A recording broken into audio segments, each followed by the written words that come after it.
Okay, so welcome to my channel this evening. It's about 6:23 according to my time, just 6:23, and today is it fifth or sixth? Okay, today is sixth December, and God willing, tomorrow, Ghana will go to the polls. We are going to vote and elect our president. The main opposition parties are the NDC and then the MPP. So actually, people are actually thinking, hey, who is going to win? Is it going to be Nanado or is it going to be John Dramani Mahama, the ex-president? So if you're also watching us, you can just drop your opinion on in the comment section, and I'll drop it on the screen. And I have on the screen right now Ghana's Archer Ben. He has a channel on YouTube, and you can look out for the link. I'll drop. Let me drop the link somewhere. So go to the description section, and I'm dropping the link there. And then I have Solomon Mensah. He's the boss of Eniwaba, like Eniwaba everywhere. He sees everywhere.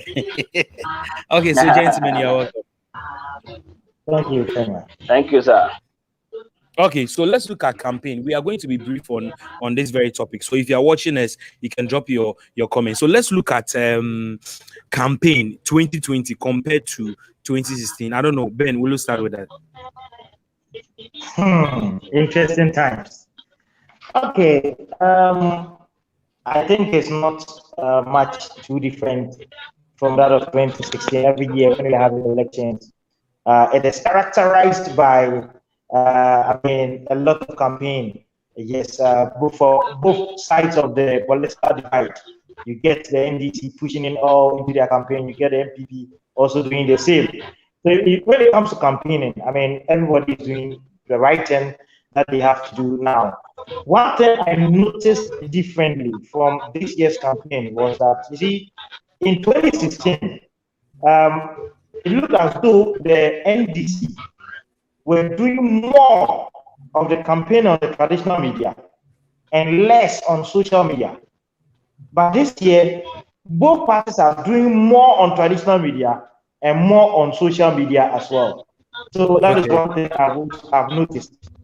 Then the second is that this year's campaign has been founded or grounded on, issues as compared to last 4 years. Because in the last 4 years, you get a certain Nana Addo Dankwa-Akufo-Addo, catapulting the idea of free education. Then a certain John Dramani Mahama also telling that, hey, you cannot do it.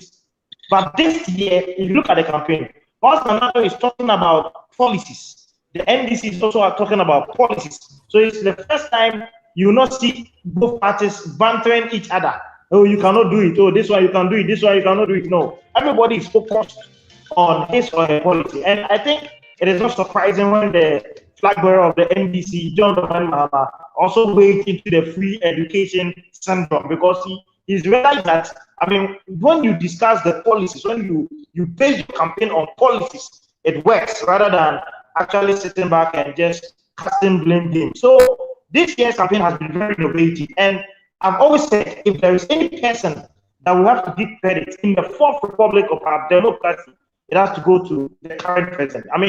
He set up the foundation, because if you read that, you will see that this year's campaign has been more of issue-based. Previously, our campaign was all on road. Oh, I'll come and construct road. I'll give you free electricity. I'll give you free health. I'll do this. At this time, you see that as the opposition is talking about actually managing the educational cycle of our country by offering scholarships or by offering a free payment for tertiary schools and strengthening the free SHS. The main party, the ruling party, is also talking about, policies that will better enhance the life of the normal Ghanaian. So you see that this year's campaign has been focused on the ordinary Ghanaian, not about infrastructure. Okay. Oh, okay. Okay. So for me, I think this time around it's about issue based. It has to be issue based, and Nana Akufo-Addo has been president before. Now John Dramani Mahama has also been president of Ghana before, so we are going to do some comparison. Okay, Solo, how do you see 2016 campaign compared to 2020? Okay, I think that 2020 is a bit different from 2016 because of the pandemic. So the euphoria that characterized the 2016 elections, you will realize that it is not the same as compared to 2016 because well, the politicians stepped out to campaign, but they didn't have that mammoth rally they would have had in normal election year as seen in 2016. Also, Okay. you realize that the NPP made use of celebrities, if I should say. They employ the services of celebrities, while the NDC, yes, this year they made a lot. They made good use of the celebrities. You can talk about Samini singing for the NPP, Koyaka. You can talk about Prayer. You can talk about Daddy Lumba as usual.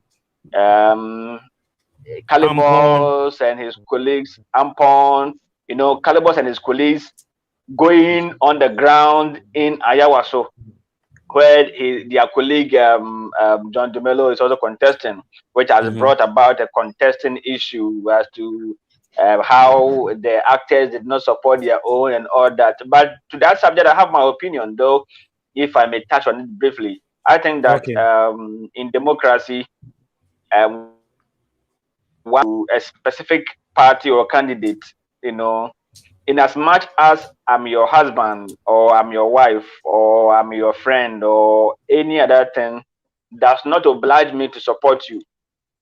You get it? So in democracy, I think that one should have his or her way. So if John Dumelo is an actor, he's contesting to be a member of parliament in a constituency that he has an opposition person also contesting. It does not necessarily mean that John Dumelo's colleagues should support him. It's a matter of policies. The two persons, John Dumelo and his contender, they all have policies that they say when they come to office they will implement, and so the public must be allowed. The public, which include the celebrities themselves, which include Calibos, which include David Osei, which include all of them, they should be allowed to study these two policies of the parliamentary candidates and decide where to go. So for that bashing being given to the John Dumelo's colleagues, I don't side with the public, with those who are bashing them. Then to the election proper. So as I mentioned that the NPP, they've made good use of the celebrities. One would say it is because they are in power, they are incumbent, and so they have the resources. You get it? They have the resources. I remember I saw a tweet from John Dramani Mahama of the NDC that they will not concentrate on employing the service of celebrities. But 2016, I think they also did. You get me? So because I remember John Dramani Mahama saying that last year when they used most of them, it affected their career. So this time around, they are not going to use it. Do you think NDC doesn't have money? The cash is not there. That's why John Dramani Mahama will say he affected the musician's career. Certainly, I think that it's a matter of money, resources, because mind you, there's no politician in Africa that cares about the public. So if I mean, there's no political party in Africa that really cares about the people. So John Dramani Mahama saying that it affected their career. I mean, they don't mind. The NPP and NDC, they don't mind. As much as they want to be in power, they will get into power. They did not witness in Banda Hinkro in the Bono region, where a young man was stabbed to death, over registration exercise between NDC and NPP. Did you not hear that? Did you not hear in Kaswa, where NPP's member of parliament, Howard Kumsen, for the that constituency, led gun shooting attacks, and a whole lot of incidents could be recounted. So the African politician, the Ghanaian politician, they say they want to serve the public, but the truth is that that's not the agenda. If you want to serve the public, why do you fight? Why do you pull guns? So Muhammad's claim that they didn't want to use the celebrities because it affected their career, that's not true. It's because they don't have resources. NDC, when they come, should NDC win this election, let's mark it on the wall. 2024, they will make use of the celebrities. Okay, thank you. Let me come to you, Ben. Media coverage. Are you expecting something different from what happened in 2016 in terms of preparation? Because from where I sit and where I work, for instance, at Media General, I know there are lots of things in place in terms of putting together figures as a media house, so that at least because for some time now we've seen media houses putting on their screen figures. They also project some figures. In terms of media coverage and preparation, do you foresee something good, something better than 2016 or 2010 or 2008 or what we've seen in the past? Okay, Brahma, thank you. You're all welcome to my is it Sapa? So I'm doing that, and I'm also enjoying the conversation as well. Okay. Now, good for when you. it comes to media coverage, I mean, in 2016, in 2012, it was a debacle. In 2016, I mean, the electoral commissioner, you all knew the issue, had to ask media people to pay for accreditation in 2016, and we lambasted them very hard. I personally myself, I was on TV lambasting them, and I think going forward, the Jane Mensa administration have learned from the mistakes of the Electoral Commission. In previous elections, they didn't commit the blunder of asking journalists to pay for their own accreditation. They didn't commit the blunder of asking journalists to go and vote on the day of the main date of vote. I don't know whether you remember in 2016. Yeah, I remember. Some journalists and security agencies were asked, even not some, all the journalists and security agencies, and all journalists were asked to vote on voting day. Previously, under Farajan, it was not the same arrangement. So you have to see journalists rushing to go and vote in their constituency and coming back to another constituency to report. So I think, by far and large, this year's preparation for the media, talking for the side of the Electoral Commission, has been very great. The only challenge is how come people got to their various destinations for the special voting and their name was not in the special voting list. That's the only challenge. Apart from that, I think it's been a good exercise. Oh, okay. So apart from that, you think it's okay. Currently, we've been told by a lot of posters and some of the research that has been done that the third force for this year's election is GUM. Solomon, are you surprised that third force in Ghana and we are talking about GUM? Are you surprised? Right, I didn't get your question. Come, repost it.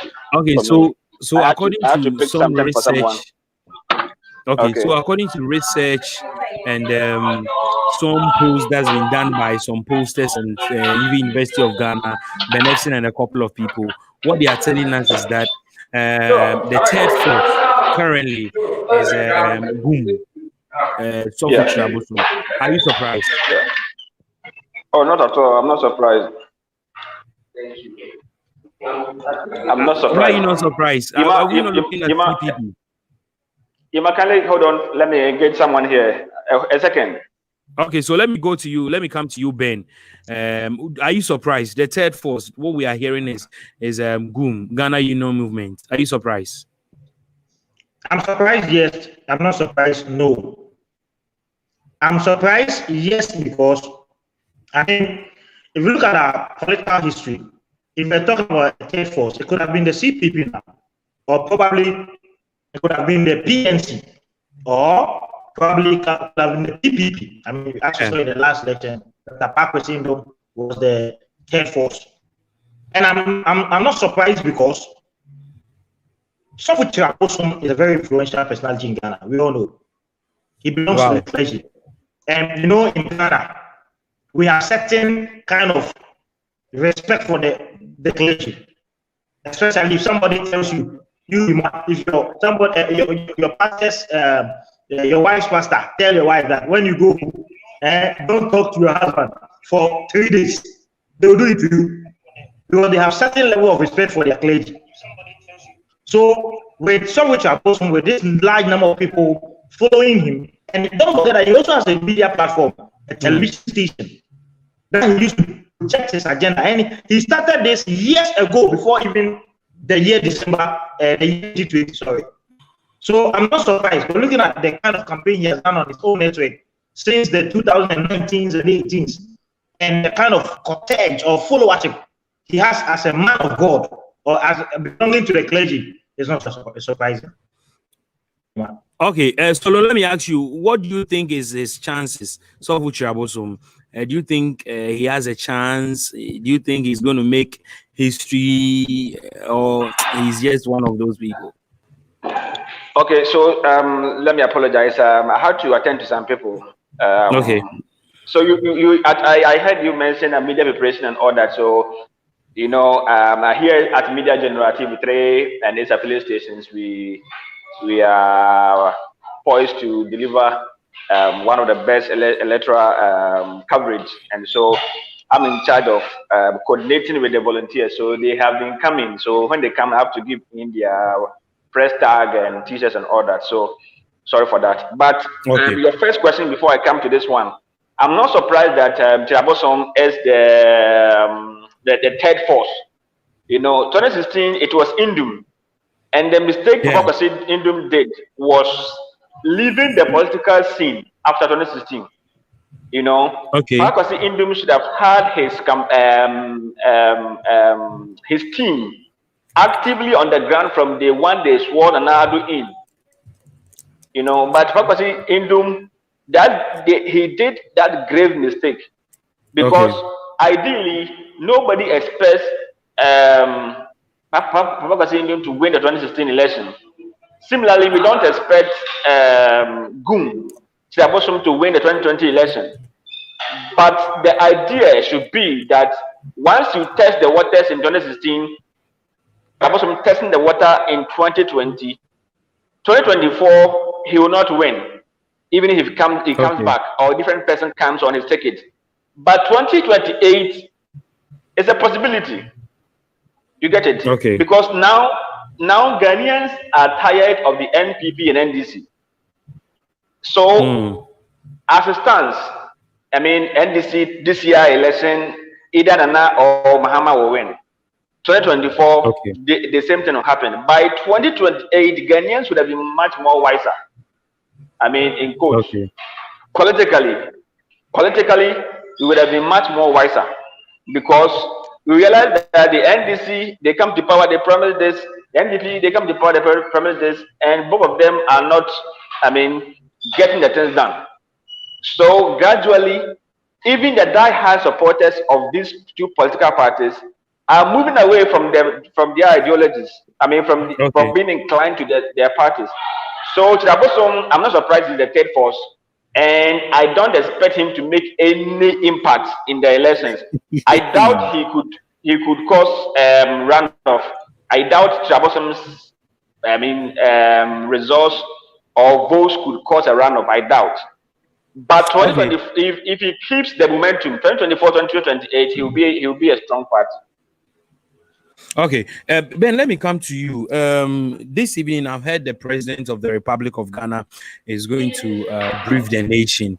Do you think it is necessary? Some are saying that there is a law in Ghana that says that I think 48 or 28 hours to the election, there shouldn't be any campaign or anything. Some people feel that the president coming on air to address the nation is a form of campaigning, telling people, Charlie, because look at the time. Let me go through and check the time the president is actually going to address the nation. For me, something that is a form of campaign, the president wants to just be smart. I don't know what you have to say. Okay, Brian, do not forget that the president of the Republic of Ghana, His Excellency Nana Dankwa Akufo-Addo, is still the president of Ghana. Don't forget about that. Okay, so 8 p.m. Good. So don't forget that he's still the president of Ghana.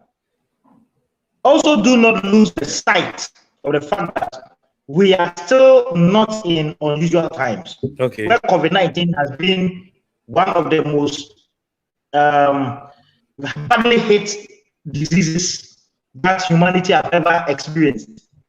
And as part of the protocols we've seen in Ghana, he used to address the country from time to time. Let's put that aside. Okay.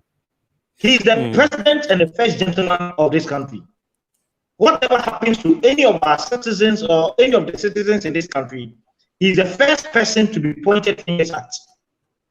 And as the country is going for polls, it is responsible of the first gentleman of the country to address the nation officially, to open the gate for the polls. So I think there is nothing wrong with it. Just that some people try to read some cast insinuations into it, but for me, there's nothing wrong with the president addressing the nation in a way towards election.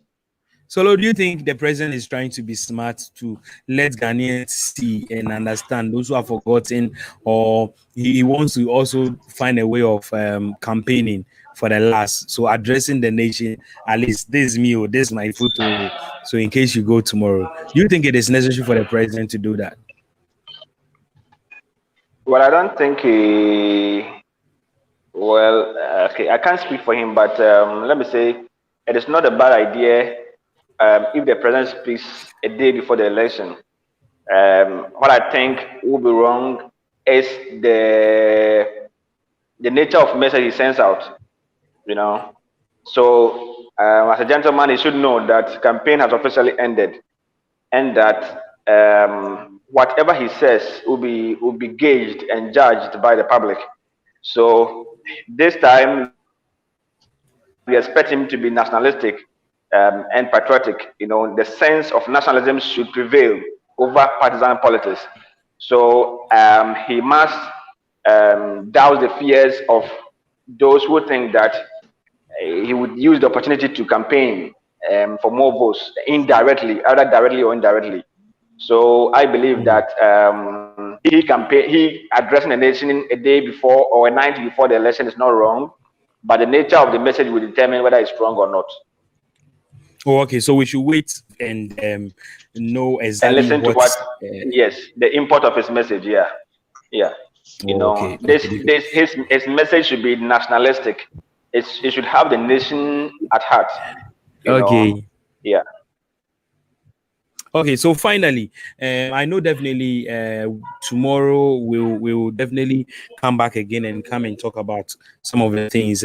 For me, what I feel is that from now till the Electoral Commission declares the vote or declares who the winner is, trust me, we are going to see press conference back to back. We should expect it, because I know definitely after the president addressing the nation tonight at around 8 p.m. Definitely, if he says something, we shouldn't be surprised that NDC will also come back with another press conference. And if we don't take a press conference upon press conference, because we saw it in 2016, 2020, and it's been like that. So finally, I don't know if you have some predictions. So who do you think is going to win? Benacha, who is winning?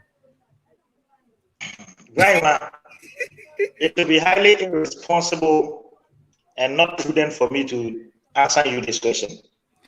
But however irresponsible it may be, I can tell you that the best candidate who has actually done his work well, and who has actually worked for Ghanaians in the last 4 years, and who has actually appealed to a lot of the issues the Ghanaian voter raised 4 years ago, is likely to remain. And before I go, one thing I would like to talk about is voter apathy. Each of the parties, look at the statistics in 2016. The NDC won in 4 regions, Upper East, Upper West, Northern region, and the voter region. NPP won in 6 regions, Bronga Hafo, Central, Greater Accra, Eastern, and Ashanti. So it tells you that in most of the areas that the people go out in their numbers to vote for their candidates. That is what is going to determine what happens in this year's elections. So when the voter apathy is actually present in strongholds of those political parties, it affects them.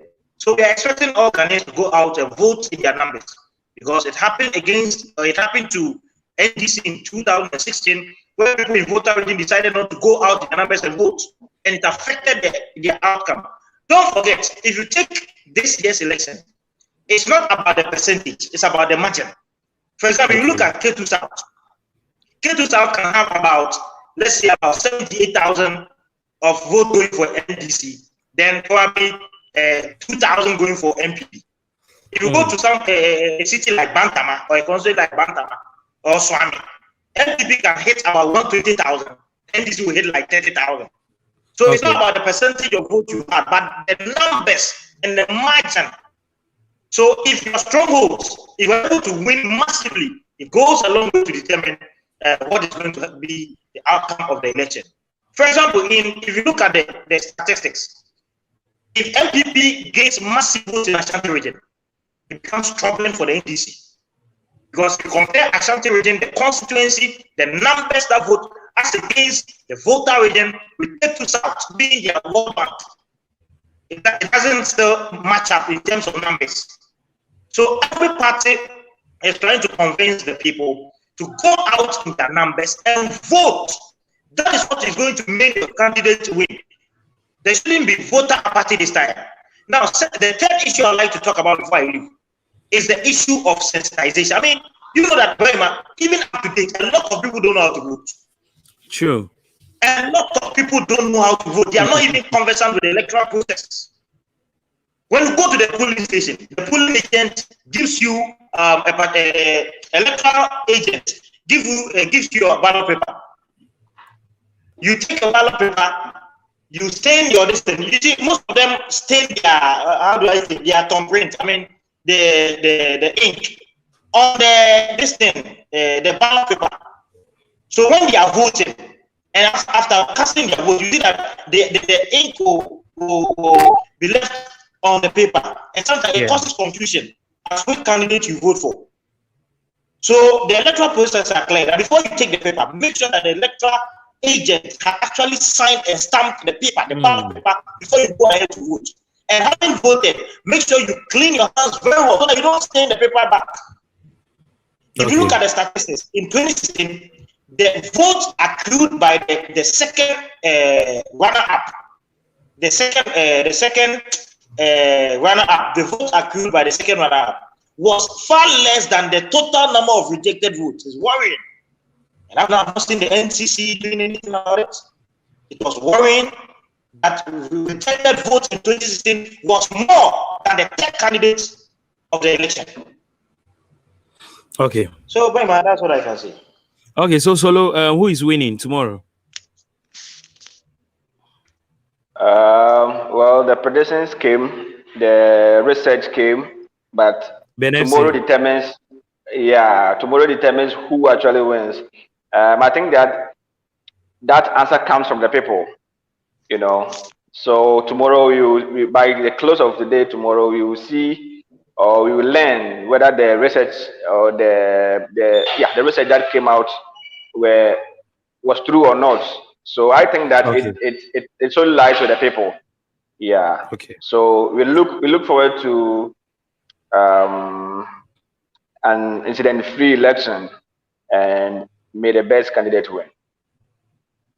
Thank you so much, gentlemen, for being on my channel today, and bless you. So definitely from tomorrow, we'll be talking from time to time. If there is any update, if there is any issue we need to talk about, we'll definitely come back and talk about it. So it was sure. Inuaba on YouTube, and then Ghana's Acha Ben. Is that the name of the channel on YouTube? My channel is Ben Acha TV. Ben Acha TV. Okay, so Brahima. Yeah. Yeah. Go ahead. So let me indulge your subscribers to also get me some subscription. So sure. On YouTube is Aniwaba, Aniwaba. I really need that subscribers, you know. because on YouTube, if you want to stay relevant as the subscribers, we are producing good content, and we need the subscribers to support us grow. So they should check us out. And it's free. It's free to subscribe. You click on subscribe. You don't pay anything. Yeah. A lot of people think that when they click on subscribe, they need to pay something. It is free. Just click on subscribe. Actually, what happens is when you subscribe, you get a notification anytime a content provider uploads or goes live or share. Is it their fault? I don't think it's their fault, because in our society, we've made subscription be like pay before you enjoy. Yes, like DSTV, like your GoTV. Yeah, so most of them think that when you subscribe, then probably they have to be deducting their Momo every day. Yes, I remember I spoke to somebody. Oh, please, subscribe to my YouTube channel. See me, I can't pay monthly. Monthly, I need to pay. I'm like, oh no, you don't need to do a monthly payment. So please subscribe to our channels and like our video. Just share our videos for us, and we promise to deliver. And Ghana will not die. Ghana will not bend. It will still be alive, and we'll discuss 7th January who is going to be sworn in as the President of the Republic of Ghana. So thank you so much for watching our video, and God bless you. Bye-bye.